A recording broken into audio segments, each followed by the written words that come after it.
दोस्तों, मोनिका जिस कंपनी में काम किया करती है, जिस कंपनी में नौकरी किया करती है, वो एक दिन उसी कंपनी के मालिक के पास में पहुंच जाती है और अपने मालिक से कहती है कि मालिक, आप मेरे साथ में जो कुछ करना चाहें वो सब कुछ कर सकते हैं, बस आपको मेरा एक काम करना पड़ेगा। मालिक कहता है कि क्या काम है, ऐसी क्या जरूरत है। वो कहती है कि मालिक, मुझे कुछ पैसों की जरूरत है, आप वो पैसे मुझे दे दीजिए, उसके बाद में आप मेरे साथ में जो कुछ करना चाहते हैं वो सब कुछ कर लीजिए। वो मालिक मोनिका की सारी जरूरतों को पूरा करता है और मोनिका एक रात अपने मालिक को हर तरह से खुश करने की कोशिश करती है। तो दोस्तों, आज की इस कहानी में हम लोग ये जानने की कोशिश करेंगे कि आखिरकार मोनिका ऐसा क्यों करती है। उसे ऐसी कौन सी जरूरत थी जिसके लिए वो अपने मालिक के सामने ही अपने तन के सारे कपड़ों को उतार देती है। दोस्तों, इस कहानी को लास्ट तक जरूर सुनिएगा, क्योंकि ये जो कहानी है, ये कहानी आपके दिल को झकझोर देगी और आप लोगों को एक बार सोचने के लिए विवश कर देगी। तो आदाब, नमस्कार, सत श्री अकाल, मैं सागर पटेल। दोस्तों, कहानी शुरू करें उससे पहले आप लोगों से एक छोटा सा रिक्वेस्ट है कि अगर आप लोगों को ये मेरी कहानी अच्छी लगे तो इसे एक लाइक शेयर कर कमेंट बॉक्स में अपनी राय हमें जरूर दीजिएगा, जिससे कि मेरा हौसला बढ़ता रहे और मैं आप लोगों के सामने इसी प्रकार की नई नई कहानियां लेकर के आता रहूं। असल दोस्तों, आज की ये जो कहानी है, कहानी हमें एक पत्रिका के माध्यम से मिलती है और इस कहानी में उस लड़की ने अपना इंटरव्यू दिया और उस पत्रकार को यह बताया कि मैं आपको अपने जीवन पर बीती हर बात बताना चाहती हूं, पर मेरी एक शर्त है कि आप मेरा जो नाम है और पता है उसको आप नहीं छापिएगा। पत्रकार कहता है कि ठीक है, और फिर वो लड़की, जिसका मैं एक काल्पनिक नाम ले रहा हूं कुछ जानकारी के लिए, मोनिका उस पत्रकार को अपनी जब पूरी आप बीती बताती है, उसको अपनी कहानी सुनाती है, तो उस पत्रकार की आंखों से भी आंसू टपक पड़ते हैं। दरअसल दोस्तों, आज की एक कहानी कुछ ऐसी ही है जहां आज के दौर में हम लोग काफी दिनों से देख रहे हैं कि महिलाएं अपने प्रेमी के लिए या फिर अपनी शरीर की जरूरतों को पूरा करने के लिए अपने पति का ही कत्ल करवा देती हैं, अपने पति का ही मर्डर कर देती हैं और फिर अपने प्रेमी के साथ में रहने लगती हैं। पर आज के इस दौर में भी ऐसी ऐसी महिलाएं पड़ी हैं जो अपने पति के लिए, जो अपने घर परिवार को बचाने के लिए अपने जिस्म तक को बेच देती हैं और उठ तक नहीं बोलती हैं। दरअसल दोस्तों, मोनिका बताती है कि जब वो पैदा होती है तो उसकी उम्र 1 वर्ष के आसपास थी। तभी जो उसके माता पिता हैं, एक दिन उनकी एक्सीडेंट से मौत हो जाती है। उसके चाचा जो मेहनत मजदूरी किया करते हैं, अब मोनिका को पालने की जिम्मेदारी उसके चाचा और चाची पर आ जाती है। उसके चाचा चाची मोनिका की परवरिश करते हैं, पर वो लोग भी पैसे से बहुत गरीब होते हैं, मेहनत मजदूरी करके अपने घर का गुजारा करते हैं। मोनिका धीरे धीरे बड़ी होने लगती है और जैसे जैसे वो बड़ी होती है, उसके जो शरीर की बनावट होती है, उसके जो शरीर का आकर्षण होता है, वो बड़ा ही सुंदर होता है। यानी जैसे जैसे वो बड़ी होती है वैसे वैसे वो देखने में अधिक सुंदर लगने लगती है। जैसे ही उसकी उम्र 18 से 20 वर्ष की होती है, उसके चाचा और चाची को उसकी शादी की चिंता सताने लगती है। सोचते हैं कि उनके घर में एक बड़ी बेटी है, उसकी शादी करना है, क्योंकि अगर कुछ ऊंच नीच हो गया तो फिर वो समाज को क्या मुंह दिखाएंगे। अब वो मोनिका की शादी के लिए एक लड़के की तलाश करने लगते हैं, पर पैसे से मजबूर होते हैं। तभी उनको एक लड़का मेहनत मजदूरी करने वाला मिल जाता है। लड़के के माता पिता भी बचपन में ही खत्म हो जाते हैं। उसका नाम रमेश जो एक फैक्ट्री में काम किया करता है, नौकरी किया करता है। अब मोनिका के चाची और चाचा मोनिका की शादी रमेश के साथ में कर देते हैं। शादी होती है। शादी के बाद मोनिका और रमेश दोनों बहुत खुश होते हैं। कुछ दिन का समय बीतता है। जैसे ही कुछ दिन समय बीतता है तो मोनिका एक दिन अपने पति रमेश से कहती है कि आप कुछ पैसे कमाते हैं, जिससे हमारे घर खर्च तो चल जाता है, पर हम लोगों के लिए भविष्य में कुछ है नहीं। इस तरीके से अगर हम दोनों लोग मेहनत करते हैं तो कुछ अधिक पैसा हम लोग कमा सकते हैं, जिससे कि कुछ पैसा हम लोग बचा भी सकते हैं, हमारा घर खर्च चल सकता है। रमेश को भी मोनिका की सलाह अच्छी लगती है और वो भी इस बात के लिए तैयार हो जाता है। अब रमेश जिस कंपनी में काम करता है उसी जगह दूसरी फैक्ट्री में मोनिका भी काम करने लगती है। मोनिका अलग कंपनी में काम करती है और रमेश अलग कंपनी में काम करता है। मोनिका की उम्र इस समय करीब 25 वर्ष के आसपास होती है और मोनिका जो कि मोनिका देखने में बेहद खूबसूरत होती है। उसके शरीर की बनावट, उसकी कदकाठी, उसका सुडौल बदन, मतलब इस तरीके से उसे कुदरत ने तराशा था कि जिस किसी की नजर उसके ऊपर पड़ती थी एक बार वो उसकी सुंदरता को देख करके दोबारा घूमकर उसकी तरफ जरूर देखता था। तो कहते हैं कि इस दुनिया में लोगों की कमी नहीं है। आजकल ये लोगों की मानसिकता हो गई है, किसी खूबसूरत लड़की, किसी खूबसूरत महिला को अगर देखते हैं तो उनके मन में जरूर गलत विचार आने लगता है। वो सोचते हैं कि काश एक बार इस लड़की या एक बार ये महिला हमें मिल जाती। ऐसा करीब 60 से 70% इस दुनिया में लोग सोचने वाले हैं, जहां तक ये मेरा अनुभव है।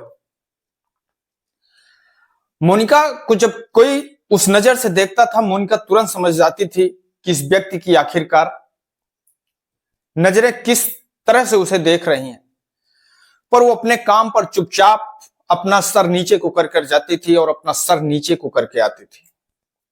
कंपनी का हर व्यक्ति मोनिका की खूबसूरती को देख करके उसका दीवाना था, पर मोनिका थी जो किसी से फालतू की ना तो बात करती थी और ना किसी के सामने घास डालती थी। पर दोस्तों कहते हैं कि कुदरत का जो करिश्मा है वो बड़ा ही अलग होता है। कब किसका समय बदल जाए ये किसी को मालूम नहीं होता है। रमेश जो एक दूसरी कंपनी में काम करता है, एक दिन रमेश जब अपनी ड्यूटी को खत्म करके अपने घर आता था, उसी समय रमेश का रोड एक्सीडेंट हो जाता है। अब यह सूचना मोनिका को मिलती है। मोनिका अपनी कंपनी से भागते भागते उस जगह पर पहुंचती है, रमेश के पास में पहुंचती है। तब तक वहां पर मौके पर भीड़ लग जाती है और वो भीड़ पुलिस को फोन करती है और पुलिस आती है और पुलिस रमेश को एक सरकारी अस्पताल में ले जाकर के एडमिट कर देती है। मोनिका उस अस्पताल में पहुंचती है, रमेश की हालत को देखती है तो देख करके उसकी आंखें फटी का फटी रह जाती हैं।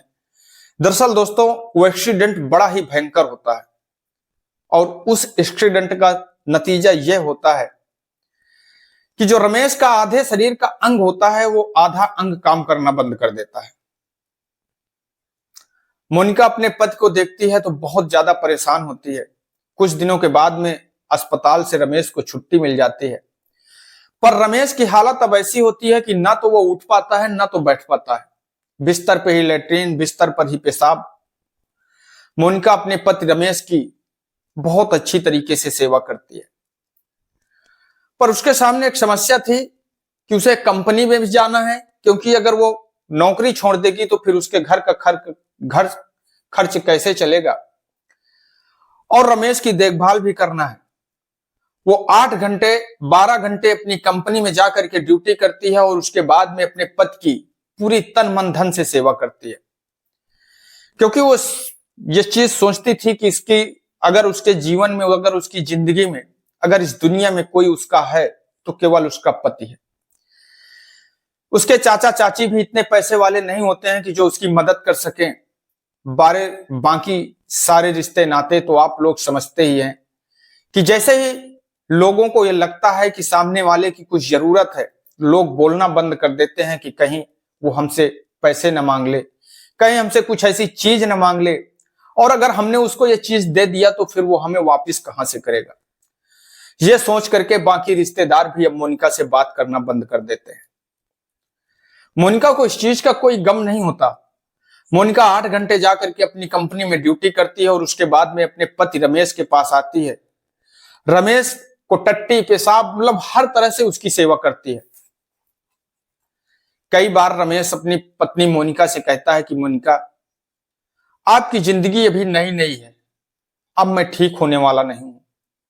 मैं आपसे कहता हूं कि आप मुझे मेरे हालात पर छोड़ दो और आप कहीं और चली जाओ, किसी दूसरे के साथ शादी कर लो और अपनी जिंदगी मेरे पीछे बर्बाद मत करो। मोनिका, रमेश जब ऐसी बात मोनिका से कहता है, मोनिका तुरंत अपने पति के मुंह पर हाथ लगा लेती है और वो कहती है कि अगर आज तुमने ये बात अपने मुंह से बोल दी तो बोल दी, पर यह बात कभी अपने मुंह से दोबारा मत बोलना, क्योंकि मैं अगर हूं तो केवल आपकी हूं और आपके बाद मैं न किसी की हूं और न किसी को हूंगी।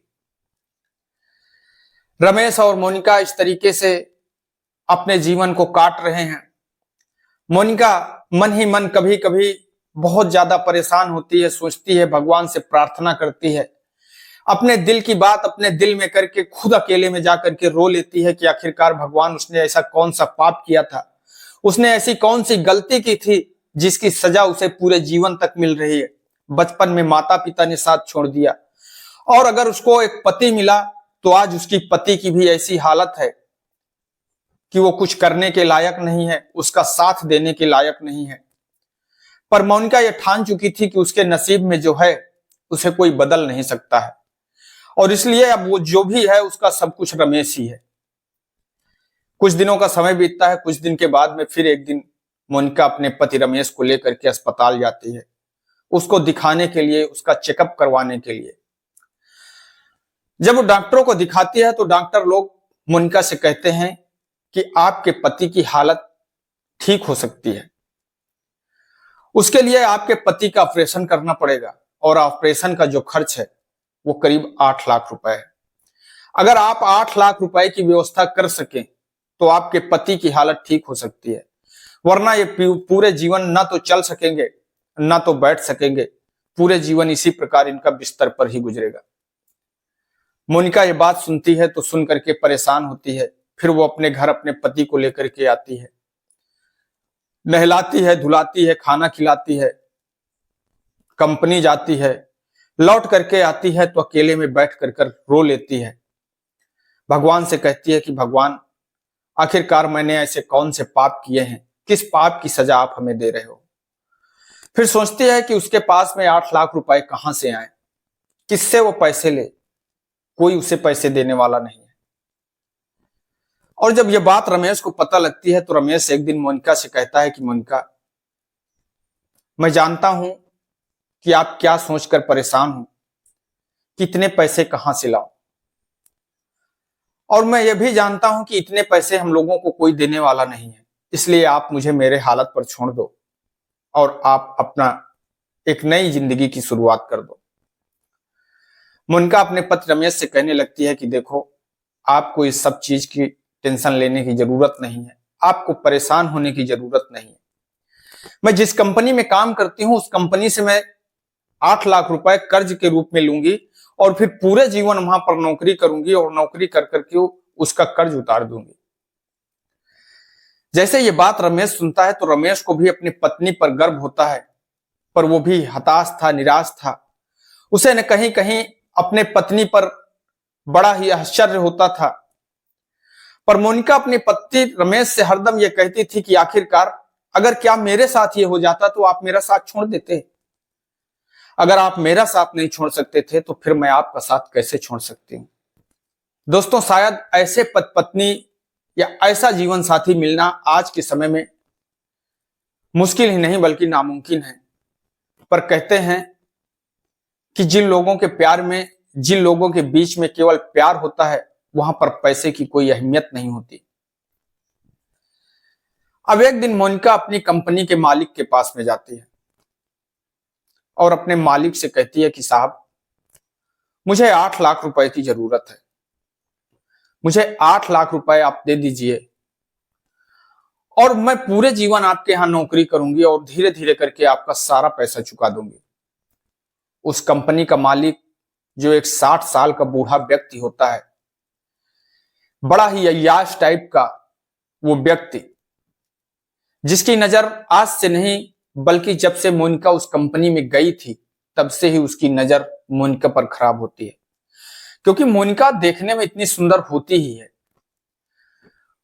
उस कंपनी का मालिक सोचता है कि आज तो उसके सारे अरमान पूरे हो जाएंगे, आज तो उसका जो काम है वो काम बन जाएगा, जो वो आज तक चाहता था, जिसको चाहता था, जिसको पाना चाहता था, आज वो खुद ना खुद चल के उसके सामने आ चुकी है। मोनिका की मजदूरी का फायदा उसका मालिक उठाना चाहता है। वो उससे कहता है कि ठीक है, हम 8 नहीं आपको 10 लाख रुपए देंगे, पर उसके बदले आपको एक रात मेरे साथ में बितानी पड़ेगी। मोनिका जैसे ही अपनी मालिक की बात को सुनती है, उसकी आंखें फटी का फटी रह जाती हैं। उसके मुंह से कोई शब्द नहीं निकलता। वो थोड़ी देर चुपचाप अपने सर को नीचे झुका करके वहीं पर खड़ी रहती है।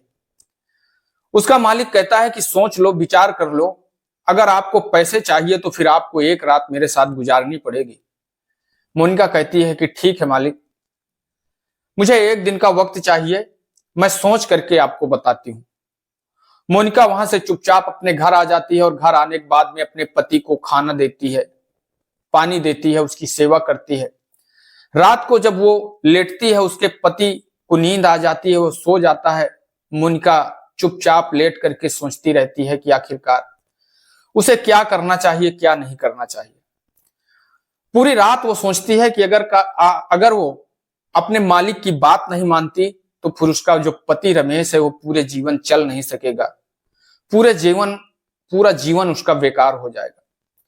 और अगर वो अपने मालिक की बात मानती है तो फिर वो जो अपने पति से केवल प्यार करती है, फिर उसका प्यार, वो उसकी पतिव्रता कहीं ना कहीं चूर हो जाएगी। बड़ा सोच विचार करके वो अपने मन में फैसला करती है और फिर सुबह वो मालिक के पास में पहुंच जाती है। मालिक से कहती है कि मालिक, मैं आपकी हर बात मानने के लिए तैयार हूं, आप जिस होटल को बुक करना चाहें उस होटल को बुक कर सकते हैं। उसका जो मालिक होता है, मालिक बहुत खुश होता है और खुश होने के बाद में फिर वो एक होटल बुक करता है। मोनिका अपने पति को खाना देती है, उसे नहलाती है, धुलाती है और फिर वो कहती है अपने पति से कि आज उसकी नाइट ड्यूटी है और वो नाइट ड्यूटी का कह करके वो उस होटल में पहुंच जाती है। उसका जो मालिक होता है मोनिका को देखकर बेहद खुश होता है। वो मोनिका को देखते ही पहले ही मोनिका के अकाउंट पर 5 लाख रुपए ट्रांसफर कर देता है और फिर वो मोनिका से कहता है कि अब आप अपने कपड़े उतारो। मोनिका ना चाहते हुए भी अपने कपकपाते हाथों से अपने बदन से अपने एक एक कपड़ों को उतारने लगती है और फिर जो उसका मालिक है, उसका मालिक उसको एक हबसी जानवर की तरह नोचने लगता है, घसोटने लगता है, उसके ऊपर आता है, अपने अरमानों को पूरा करने लगता है। मोनिका चुपचाप लेटी हुई, उसका जिस्म तो उसके मालिक के पास में था, पर उसका जो दिल था, उसका जो दिमाग था, वो अपने पति के पास में था। बस उसको ऐसा लगता था कि कितनी जल्दी यह रात बीत जाए, बस इससे ज्यादा वो कोई प्रार्थना नहीं कर सकती थी। वो भगवान से बस यही विनती करती थी कि भगवान कितनी जल्दी ये रात आप छोटी कर दो, कितनी जल्दी ये रात बीत जाए और वो अपने पति के पास में पहुंच जाए। सुबह होती है। सुबह होने के बाद में जो उसका मालिक है वो मोनिका से कहता है कि ठीक है, आपने आज मुझे खुश कर दिया, मेरे अरमानों को पूरा कर दिया। आप घर पहुंचिए, आपके घर पहुंचते पहुंचते आपके बाकी पैसे भी आ जाएंगे। मोनिका अपने घर जाती है, सोचते हुए विचारते हुए, पर उसे इस चीज का जरा सा भी अफसोस नहीं होता है कि उसके मालिक ने उसके साथ में पूरी रात क्या किया है। उसे इस चीज की खुशी थी कि उसने अपने पति के इलाज करवाने के लिए पैसों की व्यवस्था कर ली है। मोनिका अपने घर पहुंचती है। घर पहुंच करके अपने पति को सुबह का नाश्ता देती है, उसे नहलाती है, धुलाती है, खाना देती है और यह सब करने के बाद में तुरंत अस्पताल जाती है। अस्पताल में जाकर के डॉक्टरों से मिलती है, कहती है कि साहब, मैंने पैसे की व्यवस्था कर ली है, आप मेरे पति का इलाज शुरू करिए। रमेश को अस्पताल में एडमिट किया जाता है। रमेश का ऑपरेशन होता है। ऑपरेशन होने के बाद में रमेश एक बार फिर उसी प्रकार से चलने लगता है, टहलने लगता है। कुछ दिन के बाद में जब रमेश पूरी तरह से सही होता है तो फिर वो एक कंपनी में अपनी नौकरी करने लगता है। अब फिर से वो दोनों पत्नी रमेश और मोनिका उसी प्रकार से जैसे उनका पहले जीवन था, उसी प्रकार से उनका जीवन चलने लगता है। दोस्तों, मोनिका ने जब इंटरव्यू दिया तो उस पत्रकार से ये बात बताई और उससे शर्त रखी कि आप मेरा नाम और मेरा एड्रेस नहीं छापेंगे, इस शर्त पर मैं आपको ये सारी बात बता रही हूं। दोस्तों, उस कहानी में जब लोगों ने मोनिका की इस कहानी को पढ़ा और उस पर कमेंट किया तो ज्यादातर लोगों के कमेंट बड़े ही पॉजिटिव थे। दोस्तों, इस कहानी से हम लोगों को एक सबक मिलती है, एक सीख मिलती है। कहते हैं कि अगर किसी की जान बच रही हो और उसके लिए हमें झूठ बोलना पड़े तो झूठ बोलना झूठ नहीं कहलाता है। अगर हमारे झूठ बोलने से किसी की जान बच रही है तो हमें झूठ बोलने में कोई परहेज नहीं होना चाहिए। उसी प्रकार मोनिका ने अपने पति की जान बचाने के लिए अपने जिस्म का सौदा कर लेती है। पर दोस्तों, आप लोग कमेंट बॉक्स में हमें जरूर बताएं कि आखिरकार मोनिका जो ये करती है ये सही था, ये गलत था, या मोनिका ने जो किया वो सही किया, ये गलत किया। आप लोगों की राय का हमें इंतजार रहेगा। तो आज की कहानी में बस इतना ही। कल फिर मिलेंगे किसी एक नई कहानी के साथ में।